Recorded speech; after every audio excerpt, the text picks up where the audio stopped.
Yesus karena kesempatan yang luar biasa yang sudah Tuhan percayakan bagi saya pribadi dalam pelayanan firman Tuhan.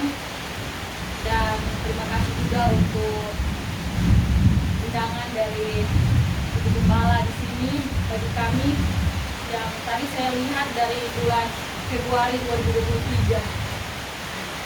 Tetapi saya percaya segala sesuatu di dalam rencana Tuhan tidak ada yang kebetulan. Amin. Ya.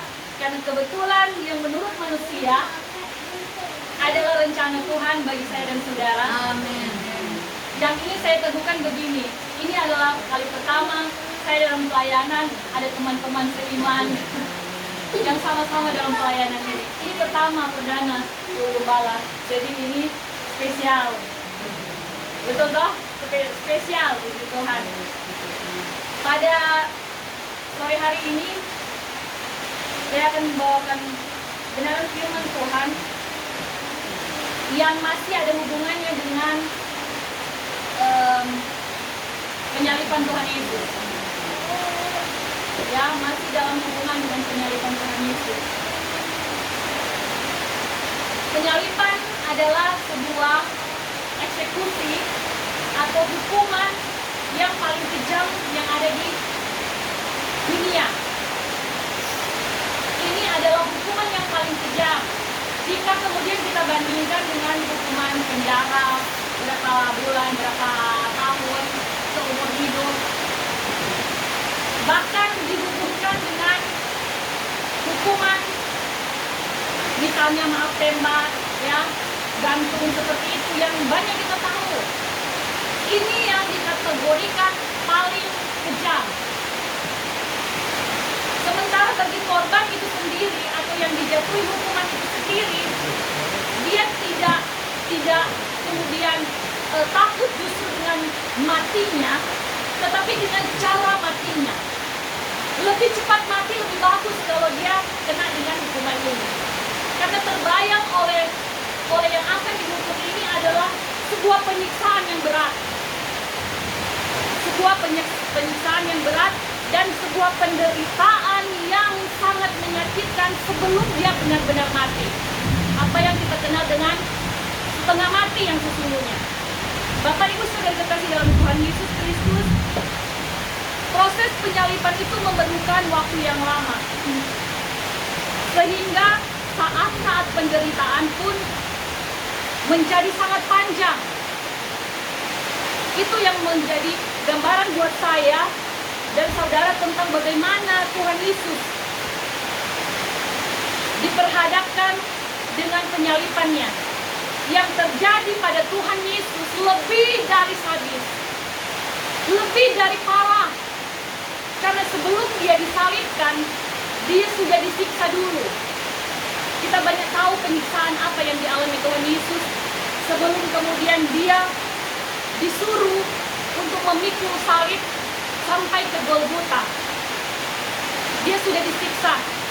Dan saya pernah Tuhan taruh sebuah rema tentang bagaimana kita mengenal baptisan Roh Kudus, baptisan air. Tetapi apa yang dialami oleh Tuhan Yesus, Tuhan taruh dalam hati saya. Yang Tuhan alami adalah sebuah baptisan darah. Dari semua tubuhnya, bagian atas sampai ke bawah, semuanya tidak ada yang tidak berdarah. Begitu kejam. Dan ketika Tuhan Yesus memikul salib menuju ke Golgota, ada yang kita kenal dengan jalan Via Dolorosa. Itu dikatakan bahwa jalan itu sejauh 3 km. Jalan yang 3 km itu Tuhan Yesus disuruh pikul salib yang adalah 70 sampai 80 sekitar beratnya. 70 kilo sampai 80 kilo. Dan Tuhan Yesus tergantung di kayu salib, diperhitungkan ada sekitar 6 jam.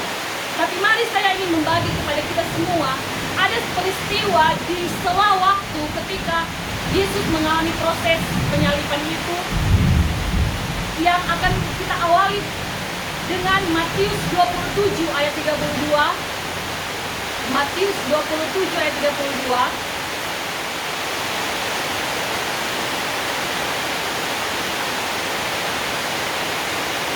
Saya bacakan, kita perhatikan pembacaan masing-masing. Ketika mereka berjalan keluar kota, mereka berjumpa dengan seorang dari Kirene yang bernama Simon. Orang itu mereka paksa untuk memikul salib Yesus. Kita kemudian melihat kejadian yang sama yang ditulis oleh Markus dan Lukas, tapi sebelumnya dalam Markus 15 ayat 21. Pada waktu itu lewat seorang yang bernama Simon, orang Kirene, ayah Alexander dan Rufus, yang baru datang dari luar kota, dan orang itu kembali dipaksa untuk memikul salib Yesus. Jadi sama-sama Matius dan Markus mencatat hal ini, dipaksa. Lukas 23 ayat 26, ketika mereka membawa Yesus, Lukas 23:26, mereka menahan seorang yang bernama Simon dari Kirene yang baru datang dari luar kota. Lalu diletakkan salib itu di atas bahunya supaya dipikul sambil mengikuti Yesus. Puji Tuhan, Bapak Ibu Saudara kasih dalam Tuhan Yesus Kristus, kita sama-sama sudah mendengarkan 3 penulis Alkitab yang bicara tentang hal yang sama. Nah, kembali pada penyalipan.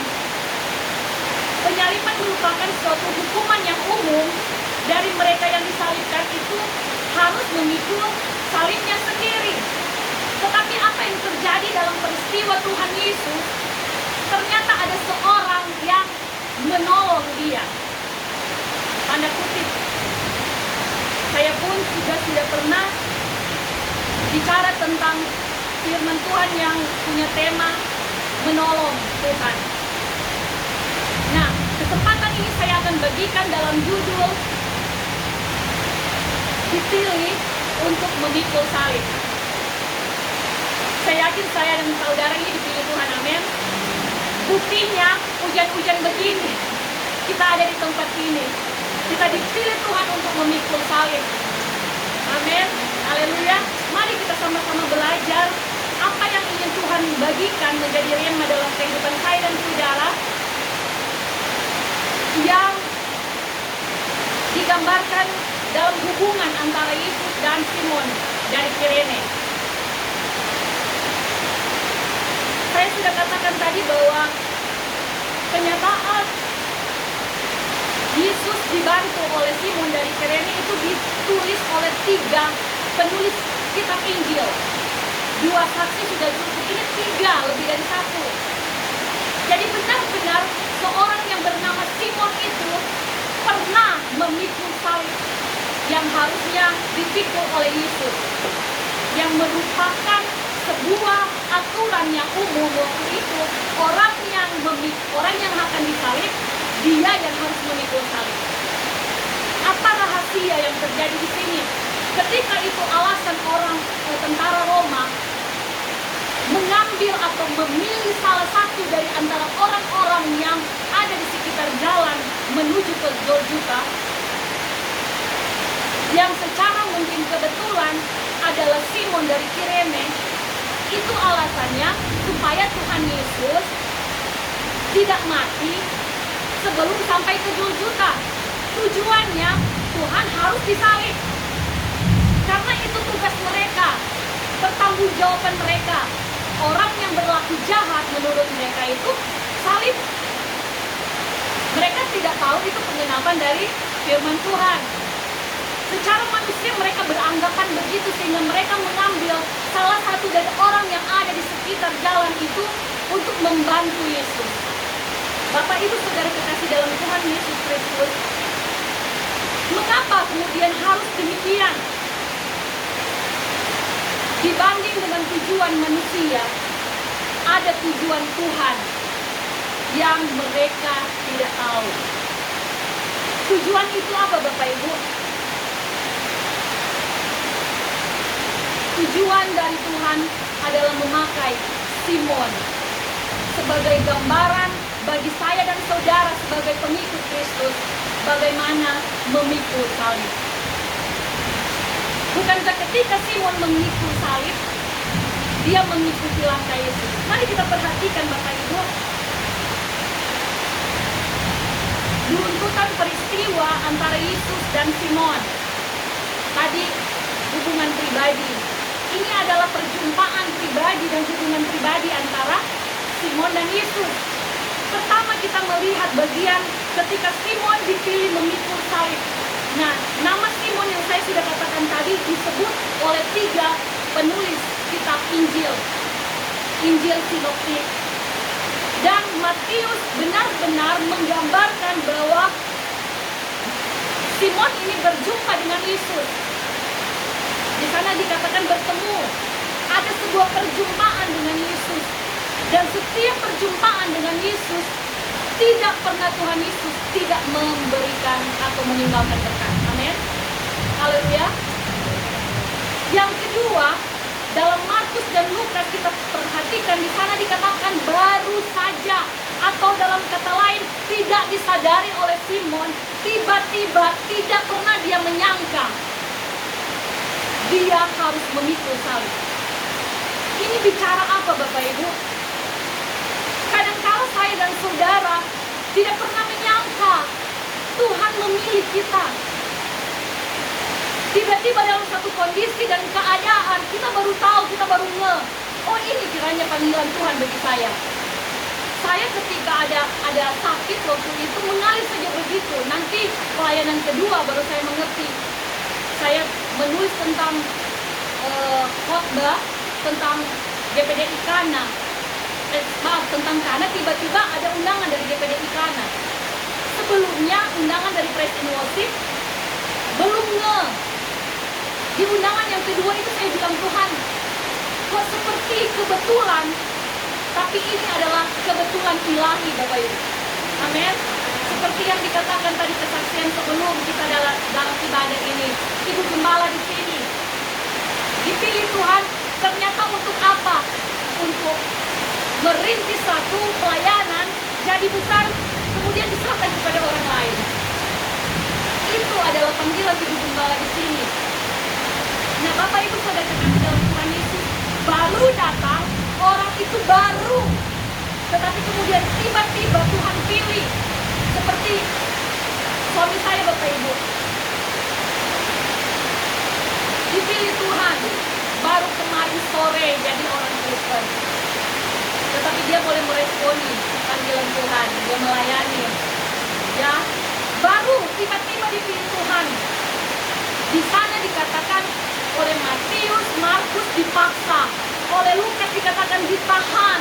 Jadi kadang-kala bukan kehendak saya dan saudara, tetapi ada rencana Tuhan yang harus digenapi lewat kehidupan kita. Amin. Haleluya, puji Tuhan. Orang yang memikul salib itu, saya dan saudara, dipanggil Tuhan bukan kebetulan ditunjuk. Ya, bukan kebetulan, tetapi dia adalah orang yang dipilih, yang kemudian seperti kesaksian tadi dipisahkan. Mari kita perhatikan Bapak Ibu, di dalam Efesus 1 ayat 4b, 4a terlebih dahulu. Sebab Efesus 1 ayat 4a, di dalam Dia Allah telah memilih kita sebelum dunia dijadikan. Katakan amin. Amin, haleluya. Nah, Allah telah memilih saya dan saudara bukan kebetulan, tetapi sudah lama di dalam skenario Allah. Haleluya, puji Tuhan. Sudah dalam rencana Allah. Kita ada di tempat ini, undangan tahun lalu Bapak Ibu, sudah diskenariokan Allah. Saya ada bersama dengan teman-teman saya. Amin. Kemudian ayat B kalau kita perhatikan, ada tujuan dalam pemilihan, supaya kita kudus dan tidak bercacat di hadapannya. Kata kudus seperti yang disinggung tadi, bahasa Ibrani berani dipakai Alkitab ini kades. Jadi set apart, dipisahkan. Simon Kirene dipisahkan dari gerombolan-gerombolan itu. Demikian juga Bapak Ibu dalam Kolose 3 ayat 12a ketika Rasul Paulus menulis surat Kolose, di sana dikatakan Kolose 3 ayat 12a, karena itu sebagai orang-orang pilihan Allah yang dikuduskan dan dikasihinya. Jadi kita ini pilihan Allah yang dikuduskan. Haleluya, puji Tuhan. Nah, Simon kita kembali, dia orang yang dari luar. Dikatakan juga bahwa dia akan melakukan, dia pulang dari tempat yang jauh untuk kembali dalam mengadakan perayaan di tempat asalnya. Seperti itu yang dijelaskan Bapak Ibu. Simon orang luar ini bertemu dengan Tuhan di jalan. Seperti tadi, saya tidak ada komunikasi dengan suami ya Bapak Ibu. Di jalan, itu pengertiannya apa Bapak Ibu? Dalam kehidupan kita sehari-hari, Tuhan mau bertemu dengan kita. Nah, ini kemudian mari kita perhatikan, berbicara tentang apa, siapapun dan bagaimanapun, kita semua dipilih oleh Tuhan. Tidak peduli latar belakang saya dan saudara. Tidak peduli engkau dari orang yang bagaimana. Itu pemilihan Tuhan. Sehingga saya mengingat satu kesaksian dari penginjil yang dari Muslim itu, yang menulis di Rambat atau Yusuf Roni. Dia bilang waktu dia ditanya di penjara, kenapa kamu ikut Yesus? Kenapa kamu jadi Kristen? Karena saya membaca Alkitab. Alkitab mana yang kamu baca? Kemudian dia tunjukkan Alkitabnya. Percaya kepada Tuhan tidak binasa. Terus yang interogasi dia, baca juga Alkitab. Mana saya mau baca? Dia baca ayat itu. Kok saya tidak jadi Kristen? Apa jawaban dari Yusuf Roni, Evangelis Yusuf Roni? Karena saya dipilih, Anda tidak dipilih. Amin. Itu bedanya Bapak Ibu. Tetapi satu hal yang saya mau katakan, kalau orang lain tidak dipilih, kita yang menjadi terang bagi mereka. Ya kan? Jadi ada tugas khusus kita yang dipilih untuk jadi orang yang bersaksi bagi mereka.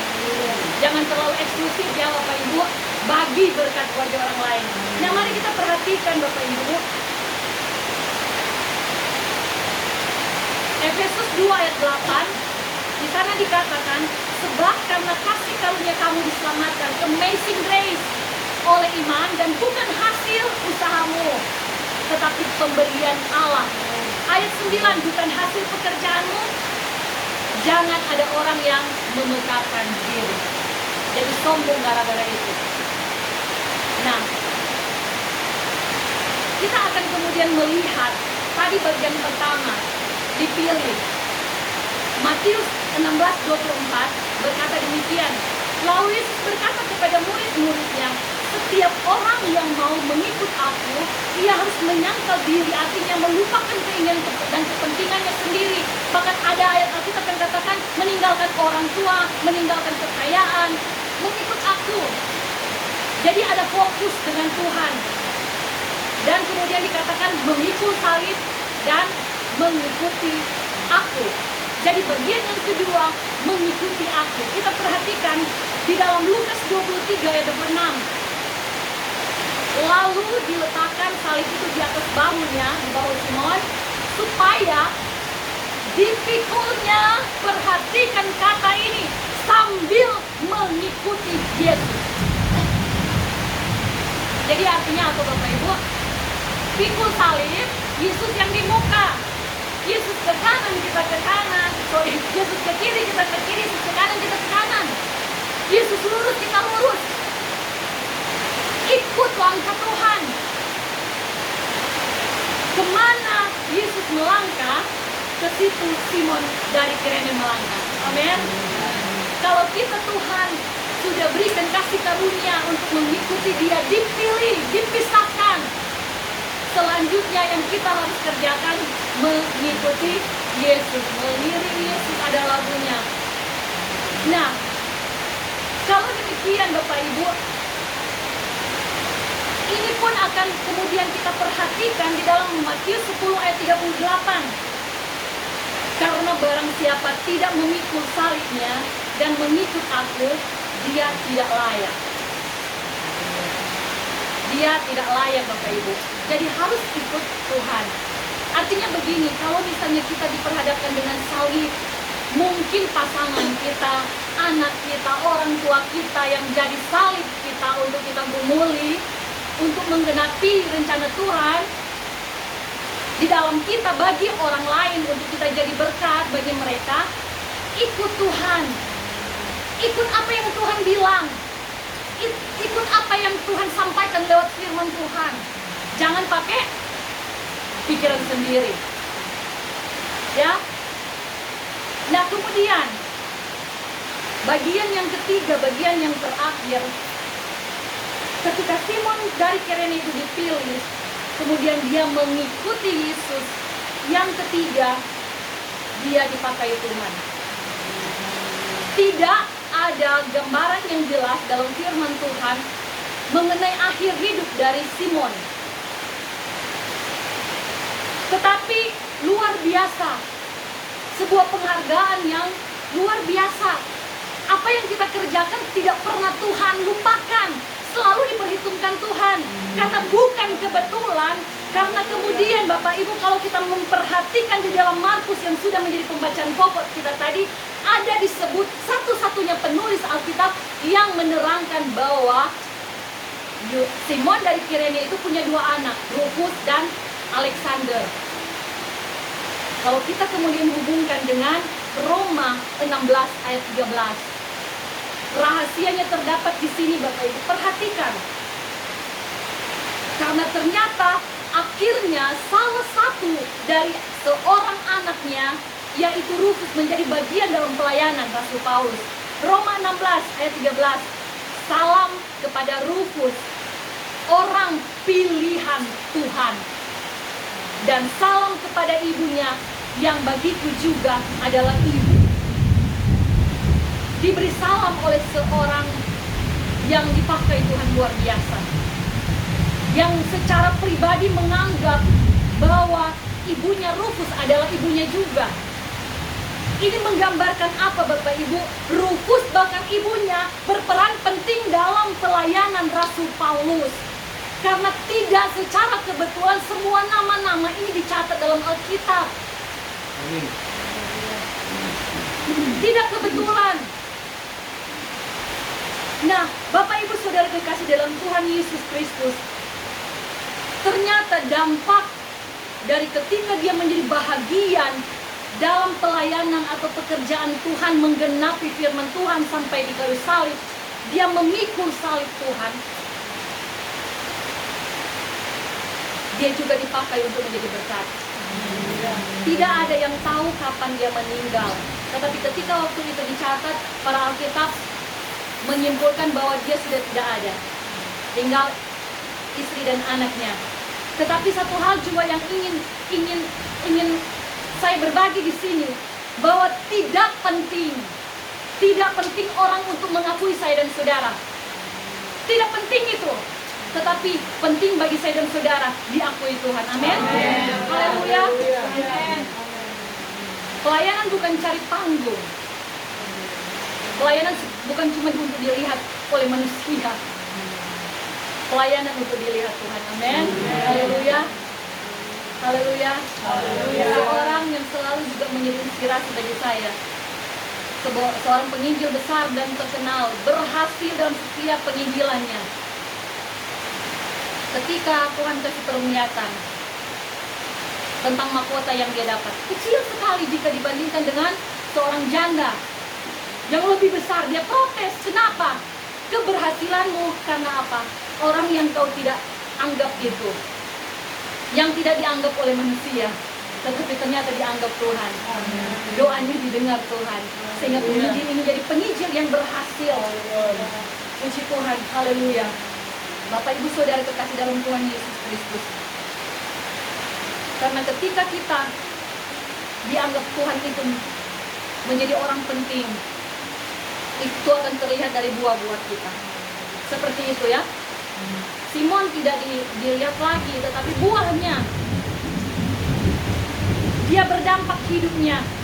Dan bahkan ketika Bapak Ibu, kita kemudian melihat hubungan ketika Paulus dipilih dan pertemuan dengan Tuhan di saat perjalanannya dari Yerusalem ke Damsyik dalam tugas menganiaya dan membunuh orang Kristen di sana. Saya bacakan bagi kita semua. Di sana Tuhan berkata begini dalam Kisah Para Rasul 26 ayat 16. Tetapi sekarang bangunlah dan berdirilah. Kita tahu apa yang terjadi ya. Ada cahaya kemudian membutakan matanya.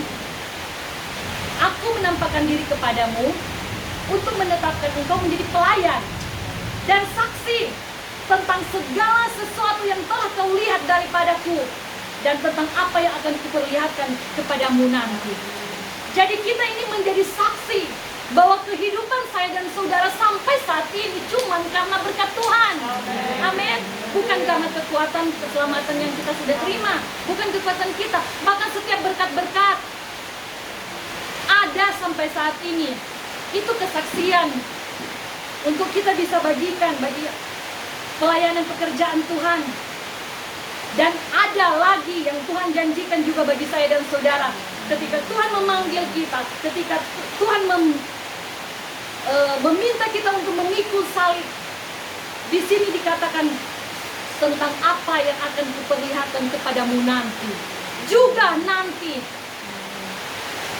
akan ada kesaksian-kesaksian besar yang menjadi bahagian saya dan saudara. Amin. Puji Tuhan. Haleluya. Dalam pertemuan Paulus dengan Tuhan, Paulus punya tujuan lain. Dia ingin menganiaya orang-orang percaya. Tetapi tujuan Tuhan Yesus ketika bertemu dengan Paulus, dia mau Paulus memikul salib, mengikutinya, dan menjadi berkat, dipakai oleh Tuhan. Jadi saya tadi sudah sampaikan, dipilih untuk memikul salib. Haleluya. Puji Tuhan. Ada satu bagian penting sebagai renungan-renungan terakhir. Ketika Simon dari Kirene disempatkan Tuhan dalam penggenapan firman Tuhan ini, memikul salib Yesus. Yesus saat itu tetap diolok-olok. Yesus saat itu diludahi. Yesus saat itu dilempari batu. Masih penderitaan yang dia boleh jalani. Saya tanya bagi saya dan saudara, ketika Simon mengambil alih salib itu, bukankah Simon juga menjadi bagian dari orang yang diolok-olok itu? Bagian orang-orang yang dicemooh, yang diludahi. Mungkin mau lempar ke Yesus, kenanya ke dia. Itu yang mungkin akan menjadi pengalaman hidup saya dan saudara. Ketika engkau memikul salib bukan hal yang gampang bagi kita. Amin. Ada tantangan. Ada hal-hal yang menyakitkan kita. Tetapi satu yang harus kita lihat dari gambaran tentang Simon memikul salib ini, yang bukan kebetulan dicatat dalam Alkitab. Walaupun menderita, tetap ikut Yesus. Amin. Haleluya. Walaupun menderita, tetap langkah kita mengiringi Yesus. Puji Tuhan. Haleluya. Haleluya. Yohanes 15 ayat 16. Yohanes 15 ayat 16. Satu ayat lagi terakhir sebentar. Mari kita baca bersama-sama. Dalam hitungan yang ketiga, suara keras melebihi suara dari hujan. 1, 2, 3. Bukan kamu yang memilih aku, tetapi akulah yang memilih kamu. Dan aku telah menetapkan kamu, supaya kamu pergi dan menghasilkan buah, dan buahmu itu tetap, supaya apa yang kamu minta kepada Bapa dalam namaku diberikan kepadamu. Jadi Tuhan Yesus itu bukan cari untung sendiri, Bapak Ibu. Bukan cari untung sendiri. So dibantu oleh Simon. Tetapi dikatakan di sini Bapak Ibu, Apa yang kamu minta kepada Bapa dalam namaku, diberikannya kepadamu. Luar biasa. Ada jaminan itu dalam kehidupan saya dan saudara. Kita hubungkan dengan doa Bapa kami yang diajarkan oleh Yesus. Di dalam doa pun kita ikuti. Ya, diajarkan berarti diikuti. Minta apa kalau di dalam doa Bapa kami? Datanglah kerajaanmu. Artinya apa? Sorga itu datang dalam kehidupan saya dan saudara.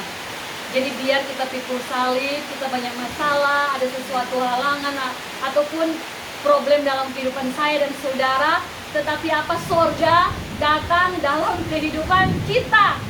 Masalah itu Tuhan tidak akan singkirkan, tetapi ada damai sejahtera dan sukacita dalam hati kita, sehingga kita kuat, cakap, kata Rasul Paulus.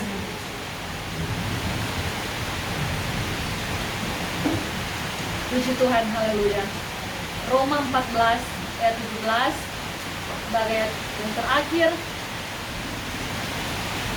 Sebab kerajaan Allah bukanlah soal makanan dan minuman, tetapi apa? Soal kebenaran, damai sejahtera, dan sukacita dari Roh Kudus.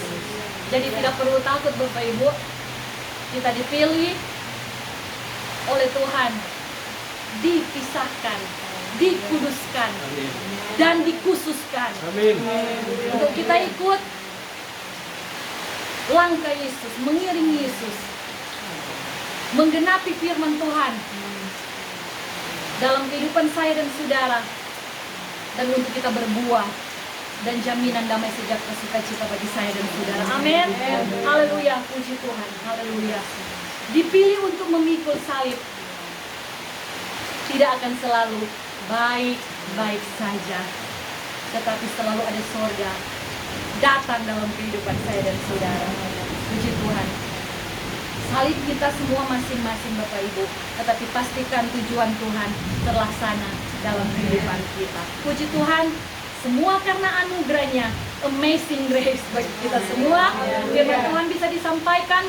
Saya mungkin dalam pengertian yang terbatas, tetapi saya percaya Roh Tuhan ada dalam kehidupan kita, sehingga firman Tuhan jadi berkat, jadi rema.